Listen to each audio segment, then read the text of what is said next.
Hi guys, this is Amit Ghosh.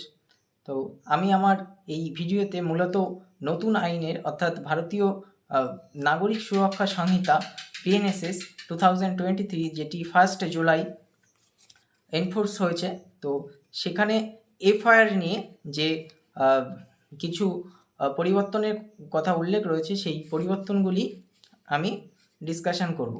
তো যেটি প্রত্যেকের জেনে রাখা উচিত তাদের এফআইআর রেজিস্ট্রেশন করতে যাওয়ার আগে। তো চলুন জেনে নেওয়া যাক।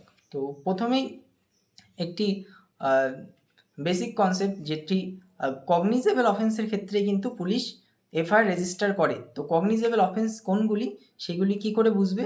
সেগুলি সিআরপিসিতে ফার্স্ট শিডিউলে বলা আছে, এবং সিআরপিসি ডেফিনেশনে সেকশন 2C সিআরপিসি, যেখানে কগনিজেবল অফেন্সের কথা বলা আছে, এবং নতুন আইনে বিএনএসএসে সেকশন 2Gতে কগনিজেবল অফেন্সের কথা বলা আছে। কিন্তু সাধারণ মানুষ কি করে বুঝবে? সাধারণ মানুষের এটি মাথায় রাখা উচিত, যেই সব অফেন্সের গ্রাভিটিটা অনেকটা বেশি, সেইগুলি কগনিজেবল অফেন্সের মধ্যে পড়বে। তো নেচারটা দেখে কিন্তু কগনিজেবল অফেন্স সাধারণ মানুষের বুঝতে হবে। জেনারেলি যেসব অফেন্সের punishment not less than 3 years, সেগুলি কিন্তু কগনিজেবল অফেন্সের আওতায় আসবে। তো এখানে কিছু কিছু এক্সেপশন আছে, যেগুলি 3 ইয়ার্সের বেশি হলেও কগনিজেবল অফেন্সের আন্ডারে আসবে না, তো সেটা আলাদা ব্যাপার। কিন্তু জেনারেলি এটা ধরা যায় not less than 3 years punishment, এবং যেই সব অফেন্সের ক্ষেত্রে পুলিশ উইদাউট ওয়ারেন্ট অ্যারেস্ট করতে পারে, সেইগুলি কিন্তু কগনিজেবল অফেন্স ধরা হয়, এবং শুধুমাত্র সেই কগনিজেবল অফেন্সের ক্ষেত্রেই কিন্তু পুলিশ রেজিস্ট্রেশন, এফআইআর রেজিস্ট্রেশন কিন্তু নেয়। তো চলুন নতুন আইনে কী কী পরিবর্তন হয়েছে সেগুলি দেখা যাক। তো নতুন আইনে সেকশন 173 ভারতীয় নাগরিক সুরক্ষা সংহিতা 2023, তো সেখানে অনেকগুলি উল্লেখযোগ্য চেঞ্জ লক্ষ্য করা যায়। তো সেখানে সাবসেকশন 1-এ যেটি বলা হয়েছে যে any police station is respective of area, তো সেই যে কোনো পুলিশ স্টেশনে আপনি কিন্তু এখন এফআইআর রেজিস্টার করতে পারবেন। আগে কিন্তু আমরা বারবার দেখেছি ইন রিয়ালিটিতে বা অনেক মুভিতেও দেখেছি যে পুলিশ বলেছে যে আমার এটা এরিয়ার মধ্যে পড়ছে না, তো আমি সেক্ষেত্রে কিন্তু এফআইআর রেজিস্টার করতে পারবো না, এবং অন্য থানা ও সেই সেম কথা বলেছে। কিন্তু এই কারণে কিন্তু মানুষের অনেক জটিলতার মধ্যে পড়তে হয়েছে। কিন্তু এই জটিলতার বিষয়টি কিন্তু এখন আর থাকছে না। তো আপনি যে কোনো অফেন্স যদি ঘটে, সেটি সেই থানার আন্ডারেই হতে হবে এমন কোনো ব্যাপার নেই, যে কোনো থানাতেই কিন্তু আপনি রেজিস্ট্রেশন করাতে পারবেন এফআইআর। তো এই কনসেপ্টটি কিন্তু এসেছে, যেটি জিরো এফআইআর কনসেপ্ট হিসাবেও ধরা হচ্ছে। তো সাবসেকশন 1 অফ সেকশন 173 ক্লজ 2 যেটি রয়েছে, তো ক্লজ 2তে আরেকটি চেঞ্জ হয়েছে, যেটি পুরনো আইনে ছিল না।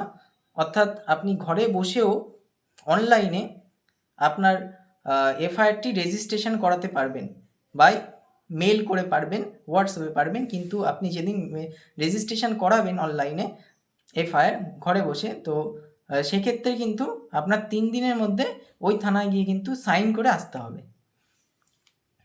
আর একটি চেঞ্জ, যেটি সকলের মনে একটি কনফিউশন রয়েছে, তো এবং সেটি সত্যি সকলকে ভাবাচ্ছে, যে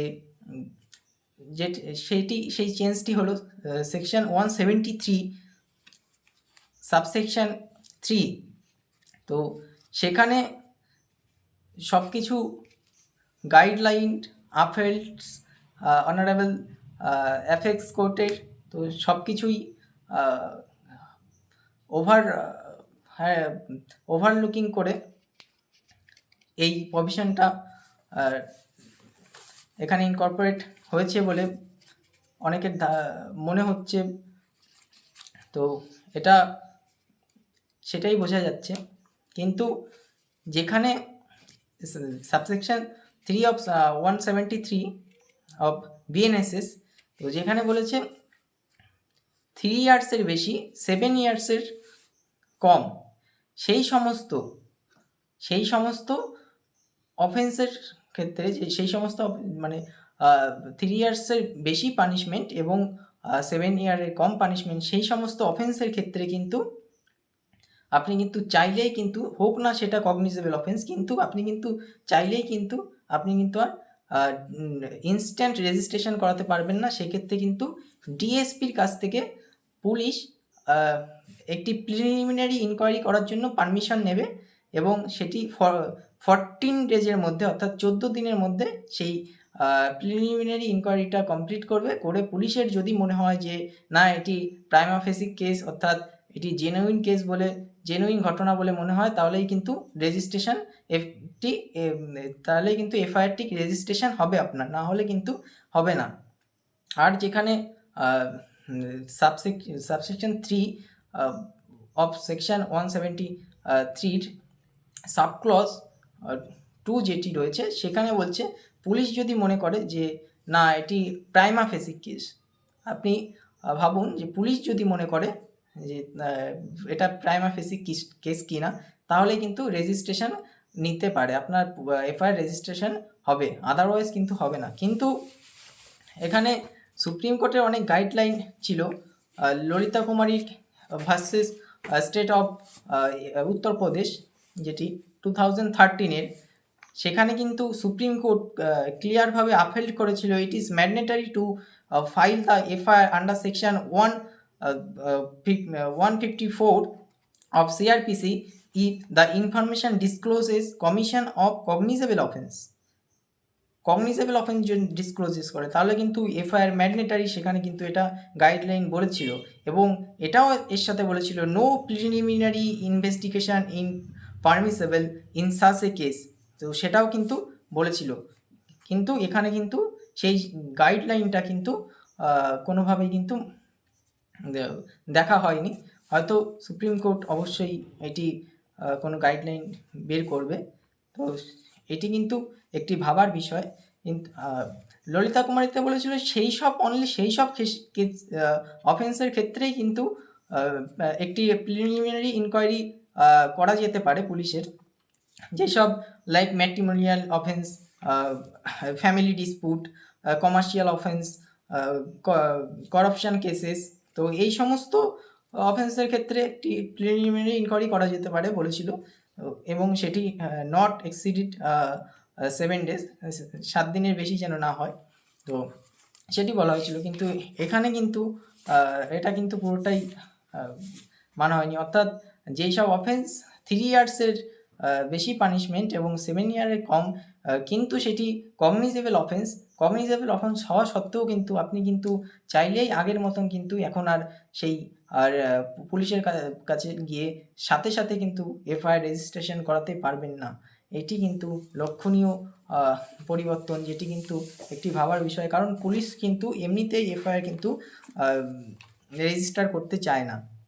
আরেকটি সেকশন 173 সাবসেকশন 4, তো সেখানে একটি লাস্ট প্যারাতে একটি জিনিস অ্যাড করা হয়েছে, তো এমনি যেটা আগে থেকেই চলে আসছিল কিন্তু সেটি স্পেসিফিকভাবে কোথাও ছিল না, অর্থাৎ এফআইআর যদি না নেয় পুলিশ তো সেক্ষেত্রে এসপির কাছে জানাতে হয় এবং এসপি যদি কোনো ব্যবস্থা না গ্রহণ করে তাহলে সেকশন 156 সাবসেকশন 3-তে আমরা কিন্তু ম্যাজিস্ট্রেটের কাছে একটি অ্যাপ্লিকেশন করতে পারি।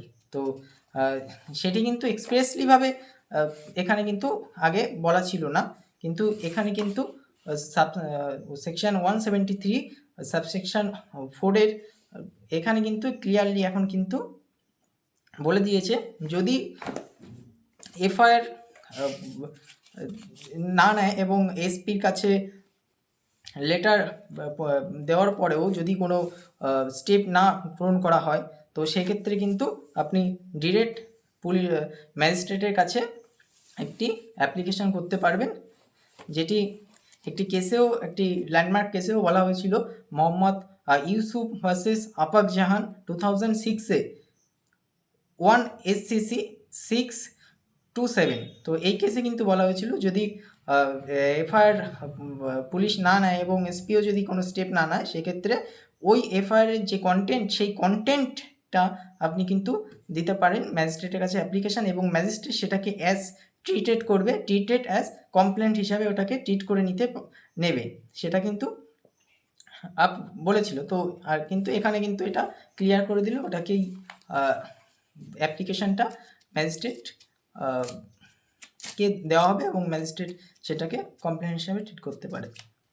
তো এটিই ছিল আমার আজকের ভিডিও। তো যদি এটি হেল্পফুল মনে হয়ে থাকে এবং আপনার কোনো মতামত থাকে, তাহলে অবশ্যই কমেন্ট করে জানাবেন, এবং যদি ভিডিওটি ভালো লেগে থাকে তাহলে অবশ্যই সাবস্ক্রাইব করবেন, এবং আপনার মতামত যে এফআইআরের বিষয়ে, যে এই 3 ইয়ার্সের ব্যাপারটা, তো কমেন্ট করে জানাবেন। ধন্যবাদ।